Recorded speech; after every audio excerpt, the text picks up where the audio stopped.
Far, far away, nestled between rolling hills and meadows sprinkled with starlight, there was a very unusual village. It wasn't filled with people, nor animals, nor even fairies or elves. No, Tick-Tock Hollow was a village of clocks. Everywhere you looked, there were clocks.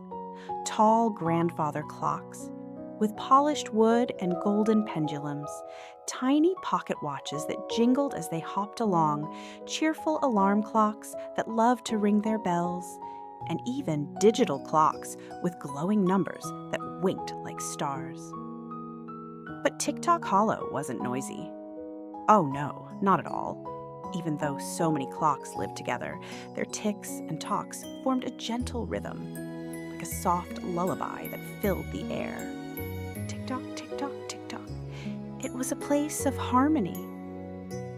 It was a place where time itself felt alive.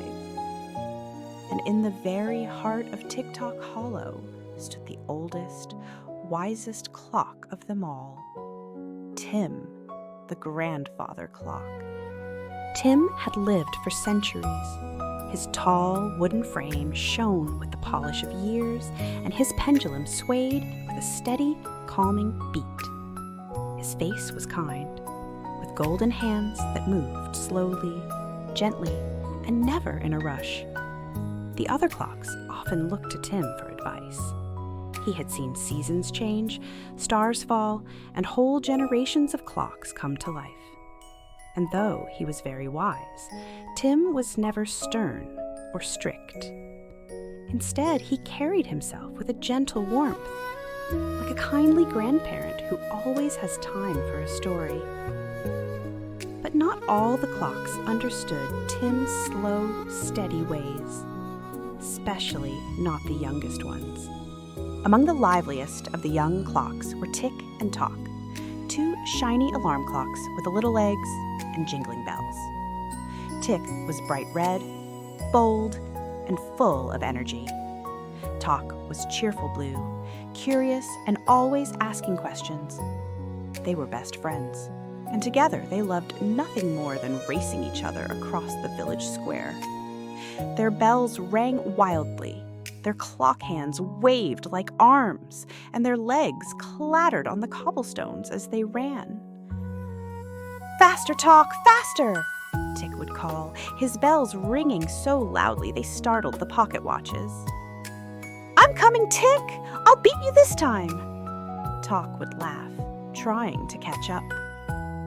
The other young clocks joined too, spinning their gears, chiming their bells, flashing their glowing numbers, all trying to be the quickest, the loudest, the busiest.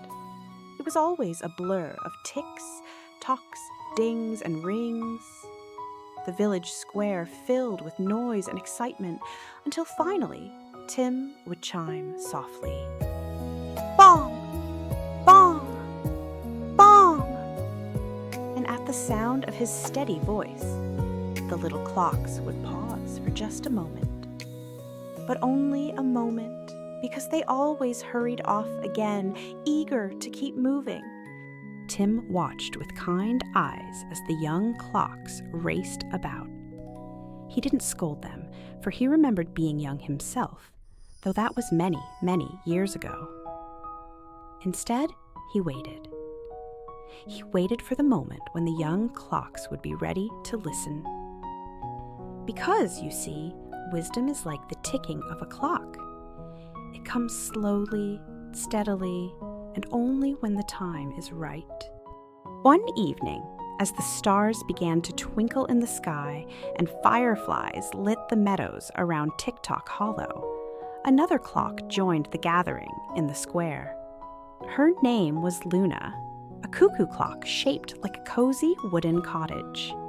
She had soft pastel colors, delicate carvings, and from her little door peeked a tiny bird with feathers that shimmered like moonlight.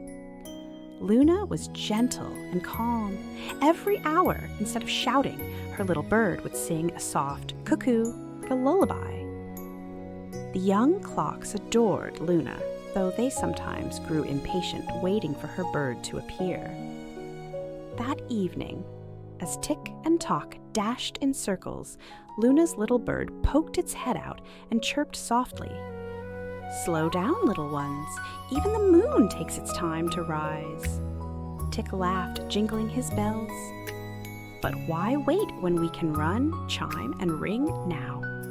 Tock nodded, panting as he tried to catch his breath. "Yeah, there's so much to do, so much to see. If we go faster, we'll get to it all quicker."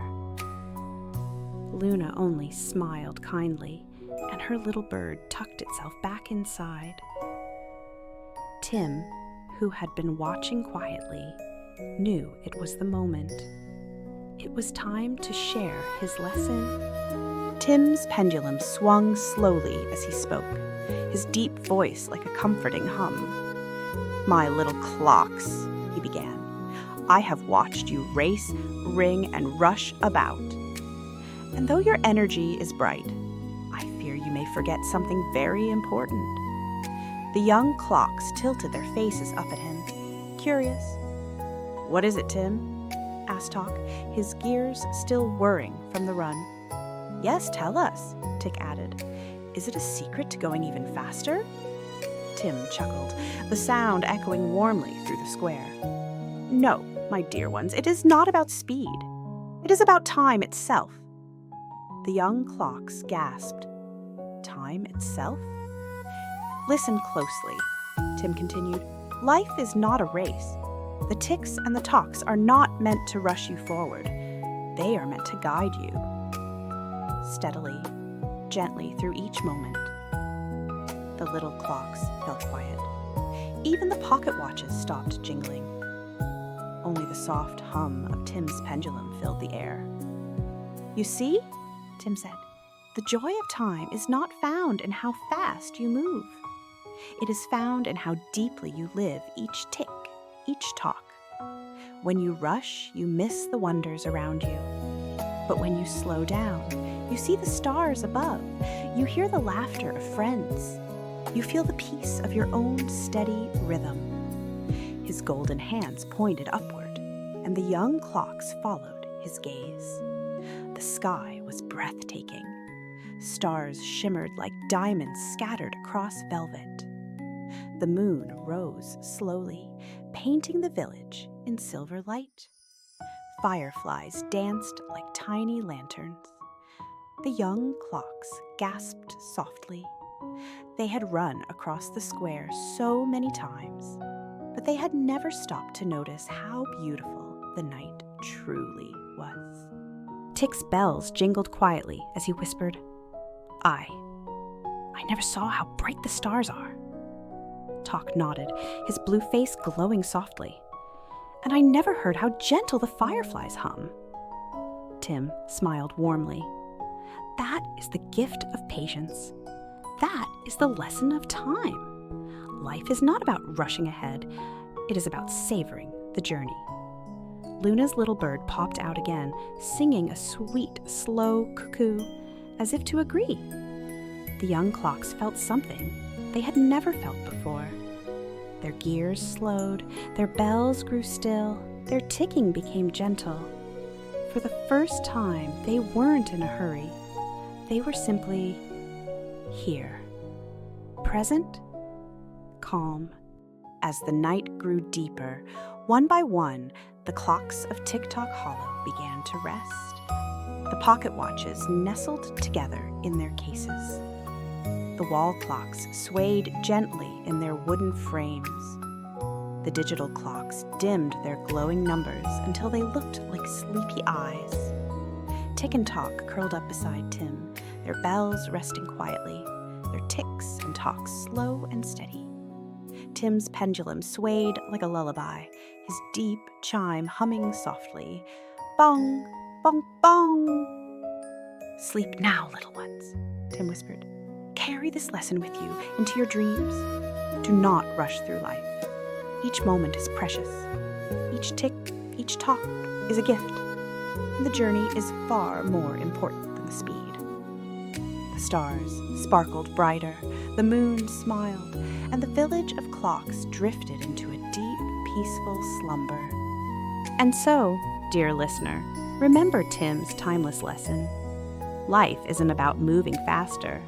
It's about enjoying the journey, savoring the little moments, and finding calm in every tick and tock. Now close your eyes, breathe softly, and let the rhythm of time guide you into sweet, gentle dreams. Tick-tock, tick-tock. Thank you for joining us in Tick-Tock Hollow. If you enjoyed this bedtime story, don't forget to like and subscribe for more magical adventures.